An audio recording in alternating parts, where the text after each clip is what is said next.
ചുമരുകൾക്കുള്ളിൽ സ്വന്തം വീടിൻ്റെ സംരക്ഷണത്തിൽ സുരക്ഷിതരാണ് എന്നൊരു വിശ്വാസം നമ്മൾക്കെല്ലാവർക്കുമുണ്ട്.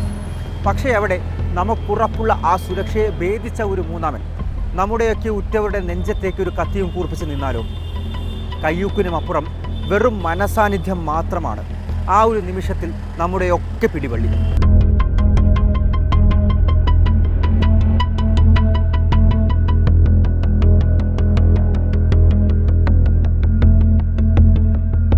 അടിമുടി ദുരൂഹതകൾ നിറഞ്ഞ ഒരു മോഷണ ശ്രമമെന്ന് വിശേഷിപ്പിക്കണം സെയ്ഫ് അലി ഖാന്റെ സുരക്ഷിതമായ വീടിനകത്ത് നടന്ന സംഭവത്തെ. ആ രാത്രിയിൽ സെയ്ഫിന്റെ വീട്ടിൽ അരങ്ങേറിയ കാര്യങ്ങളുടെ പല നറേറ്റീവുകൾ ഇന്ന് ലോകത്തിന് മുന്നിലുണ്ട്. എന്നാൽ കൃത്യം നടന്ന് മാസങ്ങൾ പിന്നിടുമ്പോഴും രണ്ട് കാര്യങ്ങളാണ് മാറാതെ തുടരുന്നത്. ഒന്ന് ഭയവും, രണ്ട് അതിസുരക്ഷിത ഇടങ്ങളിലെ സുരക്ഷാ വീഴ്ചയും.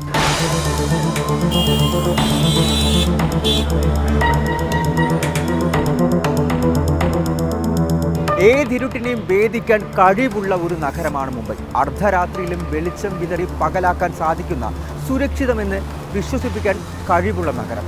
എന്നാൽ ആ രാത്രിയിൽ അക്രമകാരനായ ഒരു മോഷ്ടാവ് ഇരുട്ടിനെ മറയാക്കി സെയ്ഫ് അലി ഖാന്റെ വീട്ടിൽ അഴിഞ്ഞാടുകയായിരുന്നു.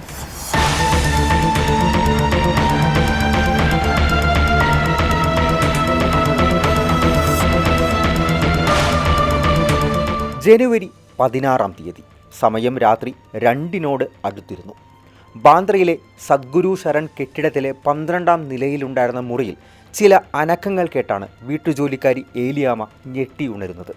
അവർ നോക്കുമ്പോൾ സെയ്ഫ് കരീന ദമ്പതികളുടെ 4 വയസ്സ് മാത്രം പ്രായമുള്ള ഇളയ മകൻ ജഹാംഗീറിന് നേരെ കത്തിയുമായി അപരിചിതനായ ഒരാൾ നീങ്ങുന്നു. കേവലം മോഷണം മാത്രമായിരുന്നില്ല അക്രമിയുടെ ലക്ഷ്യം. കുഞ്ഞിനെ ബന്ദിയാക്കി വലിയ തുക ആവശ്യപ്പെടുക. അതിനു വേണ്ടി വന്നാൽ ഏതറ്റം വരെയും പോവുക. ആക്രമണം തടയാൻ മുന്നോട്ട് വന്ന ഏലിയാമ്മയെ കത്തി കാണിച്ച് ഭീഷണിപ്പെടുത്തി 1 കോടി രൂപയാണ് പ്രതി ആവശ്യപ്പെട്ടത്. ഏലിയാമ്മ ഒച്ച വെച്ചപ്പോൾ തൊട്ടടുത്ത മുറിയിൽ ഉറങ്ങിക്കിടക്കുകയായിരുന്ന സെയ്ഫ് അലി ഖാനും കരീനയും ഓടിയെത്തി. സ്വന്തം മകന്റെ മുന്നിൽ കത്തിയുമായി നിൽക്കുന്ന അക്രമിയെയാണ് ഇരുവരും കണ്ടത്. ഞൊടിയിട കൊണ്ട് അക്രമിയെ കീഴ്പ്പെടുത്താനുള്ള ശ്രമമാണ് സെയ്ഫ് അലി ഖാൻ നടത്തിയത്. ആ മൽപ്പിടുത്തത്തിനിടയിൽ 6 തവണ ബോളിവുഡ് താരത്തിന് കുത്തേറ്റു.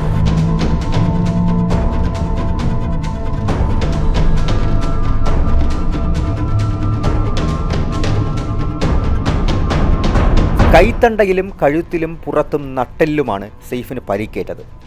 നട്ടെല്ലിൻ്റെ ഭാഗത്ത് 2.5 ഇഞ്ച് നീളത്തിൽ കത്തിയുടെ ഒരു കഷ്ണവും വേർപെട്ട് നിന്നിരുന്നു. അതിനിടയിലും അക്രമിയെ കീഴ്പ്പെടുത്തി മുറിക്കകത്തിട്ട് പൂട്ടി മറ്റുള്ളവരെല്ലാവരും ഓടി താഴേക്കിറങ്ങി. സെയ്ഫ് അലി ഖാന്റെ ശരീരത്തിലൂടെ ചോര വാർന്നൊഴുകുന്നുണ്ടായിരുന്നു. രാത്രി വീട്ടിൽ ഡ്രൈവർമാർ ആരുമില്ലാത്തതിനാൽ പുറത്തുനിന്ന് ഒരു ഓട്ടോ വിളിച്ച് സെയ്ഫിനെ ആശുപത്രിയിൽ എത്തിക്കാൻ മകൻ തൈമൂറും ഒപ്പം പോയി. 20 മിനിറ്റ് ദൂരത്തുള്ള ലീലാവതി ആശുപത്രിയിലാണ് അദ്ദേഹത്തെ പ്രവേശിപ്പിച്ചിരുന്നത്. ഇളയ മകൻ ജഹാംഗീറിനെയും കൊണ്ട് കരീന ചേച്ചി കരിഷ്മയുടെ വീട്ടിലേക്കും പോയിരുന്നു.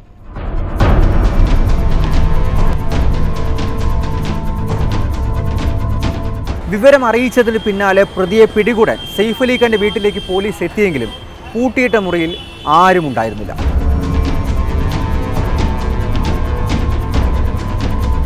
വന്ന വഴിയിലൂടെ തന്നെയാണ് പ്രതി രക്ഷപ്പെട്ടിരിക്കുന്നത്.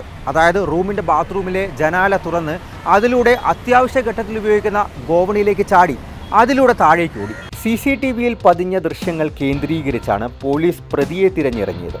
55 മണിക്കൂറുകൾക്ക് ശേഷം യഥാർത്ഥ പ്രതിയായ ബംഗ്ലാദേശ് സ്വദേശി മുഹമ്മദ് ഷെരീഫുൽ ഇസ്ലാം ഷെഹ്സാദിനെ പിടികൂടി. ഫേസ് ട്രാക്കിംഗ് ആണ് പ്രതിയെ പിടികൂടുന്നതിൽ നിർണായക പങ്കുവഹിച്ചത്.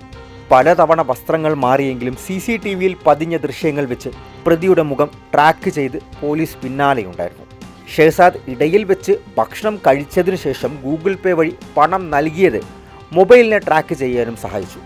മാസങ്ങൾക്ക് മുൻപ് അനധികൃതമായി അതിർത്തി കടന്ന് ബംഗാളിലേക്ക് എത്തിയ ഇയാൾ പിന്നീട് പല പേരുകളിൽ വ്യാജ വ്യക്തിത്വം നിലനിർത്തിയാണ് ഇന്ത്യയിൽ ജീവിച്ചു വന്നിരുന്നത്. ഒരു ഹൈ പ്രൊഫൈൽ കേസ് തെളിയിക്കാനുള്ള പോലീസിൻ്റെ എടുത്തുചാട്ടത്തിൽ അകപ്പെട്ട് ഒരു നിരപരാധിയുടെ ജീവിതം തന്നെ തകർന്ന സംഭവം ഉണ്ടായിട്ടുണ്ട്. സംശയത്തെ തുടർന്ന് 3 പേരെ ഛത്തീസ്ഗഡിൽ നിന്നും മധ്യപ്രദേശിൽ നിന്നും മഹാരാഷ്ട്രയിൽ നിന്നും പോലീസ് കസ്റ്റഡിയിലെടുത്ത് ചോദ്യം ചെയ്തിരുന്നു. പിന്നീട് ഇവർ നിരപരാധികളാണെന്ന് മനസ്സിലായപ്പോൾ പോലീസ് വിട്ടയക്കുകയും ചെയ്തു. അതിൽ ഛത്തീസ്ഗഡ് സ്വദേശിയുടെ കേസിൽ അകപ്പെട്ടു എന്ന കാരണം മാത്രം ചൂണ്ടിക്കാണിച്ച് അദ്ദേഹത്തിൻ്റെ ജീവിതം, അദ്ദേഹത്തിൻ്റെ വിവാഹവും ജോലിയും നഷ്ടപ്പെട്ടുപോയി. യഥാർത്ഥ പ്രതിയെ മണിക്കൂറുകൾ നീണ്ട ചോദ്യം ചെയ്യലും പലരുടെയും മൊഴിയെടുക്കലും തെളിവുകൾ ശേഖരിക്കലും കൃത്യം പുനരാവിഷ്കരിക്കലും ഒക്കെ ആയിരുന്നു പിന്നീട്. ഷെരീഫുൽ ഇസ്ലാമിന് വീട്ടിനകത്ത് ജോലിക്കാരിൽ നിന്നും സഹായം ലഭിച്ചിട്ടുണ്ട് എന്ന സംശയത്തിൽ ഏലിയാമയെ അടക്കം നിരവധി ആളുകളെ പോലീസ് വിളിപ്പിച്ച് ചോദ്യം ചെയ്തു. അന്വേഷണത്തിൽ ദുരൂഹതകൾ നിറഞ്ഞ ഒട്ടനവധി സംഭവങ്ങൾ ഉടലെടുത്ത ദിവസങ്ങളാണ് പിന്നീട് കടന്നു വന്നത്. അതിനു കാരണം പ്രതിയുടെ രൂപവും അക്രമിയുടേതെന്ന് പോലീസ് ആദ്യം പുറത്തുവിട്ട CCTV ദൃശ്യങ്ങളും തമ്മിൽ വലിയ സാമ്യമില്ല എന്നുള്ള കാര്യമാണ്. കുടുംബത്തിനകത്തു വെച്ചു തന്നെ നടന്ന ഒരു നിഗൂഢ സംഭവമായി പലരും ഈ ആക്രമണത്തെ വ്യാഖ്യാനിച്ചു. പിന്നാലെ പുറത്തു വന്ന ലീലാവതി ഹോസ്പിറ്റലിലെ മെഡിക്കൽ ബുള്ളറ്റിനിലുണ്ടായ വിവരങ്ങളിലെ പൊരുത്തക്കേടും ആളുകൾ ദുരൂഹതയിലേക്ക് കൂട്ടുവായിക്കാൻ തുടങ്ങി. സെയ്ഫ് അലി ഖാന്റെ പട്ടൗഡി കുടുംബത്തിനകത്തെ സാമ്പത്തിക അവകാശ പോരുകളാണ് പലരിലും സംശയം ജനിപ്പിച്ചത്.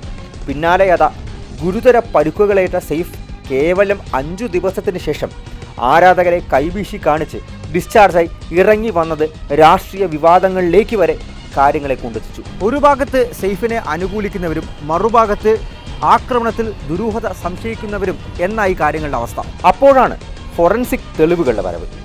സെയ്ഫ് അലി ഖാന്റെ വീട്ടിൽ നിന്നും ശേഖരിച്ച 23 കൈരേഖ സാമ്പിളുകളിൽ ഒരെണ്ണം മാത്രമാണ് അറസ്റ്റിലായ ഷെരീഫുൽ ഇസ്ലാമുമായി മാച്ച് ചെയ്യുന്നത്. പക്ഷേ അതിന് പല കാരണങ്ങൾ ഉണ്ടാകാമെന്നും അന്വേഷണ സംഘം പറഞ്ഞു. ഇയാളുടെ കയ്യിലുണ്ടായിരുന്ന ആക്രമണത്തിന് ഉപയോഗിച്ച ആയുധത്തിൻ്റെ ഭാഗമാണ് പ്രതി ഷെരീഫുൽ ഇസ്ലാം തന്നെയെന്ന് ഉറപ്പിക്കാൻ നിർണായകമായത്. ഇയാളിപ്പോൾ റിമാൻഡിൽ തുടരുന്നുണ്ട്. ഏപ്രിൽ 8-ാം തീയതിയാണ് 1600 പേജുള്ള കുറ്റപത്രം പോലീസ് കോടതിയിൽ സമർപ്പിച്ചത്. അതിൽ 110 പേരുടെ മൊഴിയും തെളിവുകളുടെ വിശദാംശങ്ങളും ഒക്കെ ഉണ്ടായിരുന്നു. ഈ സംഭവത്തിന് ശേഷം VIP-കളുടെ വീടിനുള്ള സുരക്ഷ വലിയ തോതിൽ വർദ്ധിച്ചിരുന്നു. പക്ഷേ ഇപ്പോഴും ഗുരുതര സുരക്ഷാ വീഴ്ചകൾ ഉണ്ടാകുന്നുണ്ട്. ഒരു മാസത്തിനിടെ 3 തവണയാണത്. അതും Y+ സുരക്ഷയുള്ള സൽമാൻ ഖാന്റെ വീട്ടിൽ ഒരാഴ്ചക്കിടെ 2 തവണയും നടൻ ആദിത്യ റോയ് കപൂറിൻ്റെ വീട്ടിലും ആളുകൾ അതിക്രമിച്ചു കയറി. എന്നാൽ ഇവിടെ ആളുകൾ ബോളിവുഡ് താരങ്ങളുടെ ആരാധകരായിരുന്നു എന്നതും അപകടകാരികൾ ആയിരുന്നില്ല എന്ന കാര്യം മാത്രമാണ് ആശ്വാസം നൽകുന്നത്. ഒപ്പം സെയ്ഫ് അലി ഖാന്റെ വീട്ടിലെ ആക്രമണം ഇന്നും ആളുകൾക്ക് പരദൂഷണങ്ങൾ പറയാനുള്ള മറ്റൊരു സംഭവമായി മാറി.